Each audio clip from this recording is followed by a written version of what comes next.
The history and importance of public speaking. Giving clear and well-structured announcements and messages to audiences is known as public speaking. It is prepared to share knowledge, lead, entertain, inspire, and persuade people.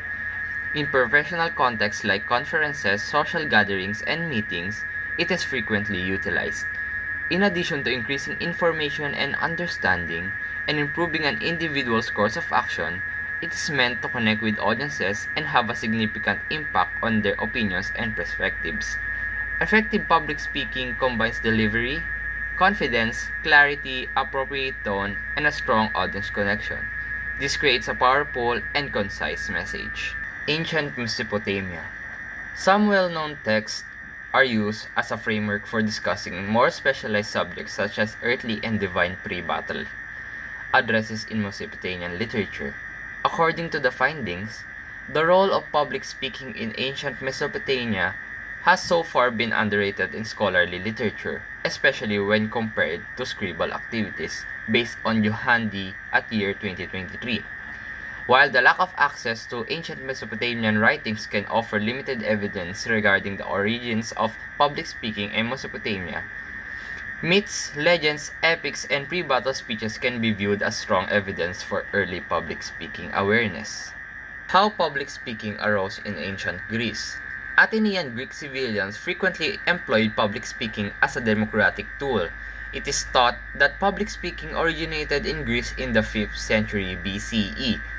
Ancient beliefs and government practices were also discussed in speeches. This led to the birth of rhetoric. Rhetoric is a process that gives value to persuasion. In addition to using rhetoric, Athens used it to take a stand, defend itself against public issues, and provide clarity in actions.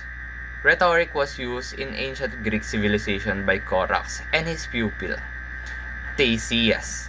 According to an article from Lumen Learning, the art of public speaking or rhetoric has the first meaning of persuade to the Greeks. Greek civilizations was reliant on oral communication, which included the capacity to inform and deliver laudatory speeches or epidietic speeches. One key figure in ancient Greece is Aristotle. Aristotle was a philosopher who developed and expanded rhetoric philosophy, which eventually laid the groundwork for persuasion.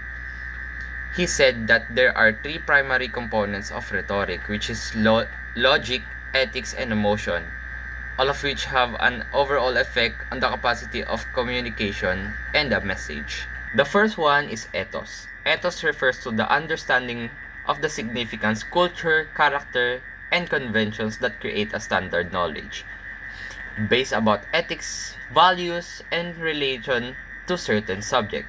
In public speaking, ethos refers to the speaker's credibility and clarity of the material being discussed. It also ensures the audience's connection to the speaker, fostering acceptance of the viewpoint and facts. The second one is pathos. According to Aristotle, emotions like happiness, anger, sadness, and envy can significantly affect how an audience views a particular subject. Pathos refers to the speaker's ability to appeal and empathize with the viewpoints of different audiences. Emotional connection by fosters support and engagement. By appealing to shared experiences, the speaker demonstrates empathy, which improves their capacity to persuade and attract listeners. And the last one, logos. Logos refers to the logical reasoning and justification behind the subject or argument, in addition to presenting statistics and previous studies to persuade an audience. It supports claims with facts and reliable information. The argument becomes clear, leaving little room for disagreements since audiences are presented with solid evidence. Ancient Rome. In ancient Rome, the influence of public speaking extended far beyond addressing audiences. Elite education was dominated by rhetoric, which was vital in shaping social and gender identities and influencing the evolution of Roman literature. It also played a crucial role in political discussions and court proceedings. Medieval period. During this time, rhetoric became associated with teaching, preaching, and letter writing. Caro once said that many Christians believed that communicating the truth of Christianity was more important than studying the rhetorical ideas of pagans of classical Greece and Rome. As Christianity gained power, rhetoric was often denounced as a pagan's art. However, with greater emphasis on the spreading word of God, faith and religion flourished, influencing both writing and public speech. One of the key figures who promoted both classical eloquency and Christianity was Saint Augustine. Moving on to Renaissance. During the Renaissance, public speaking focused more on the speaker's style and humor rather than logical reasoning. It emphasized delivery, confidence, and morality.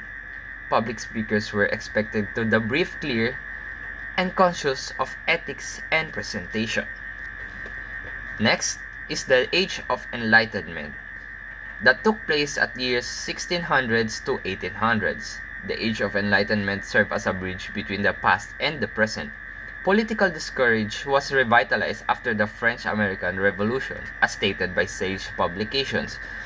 During this period, public speaking reflected individuality, tone, body language, and essential tools for persuasion, addressing social events and political issues.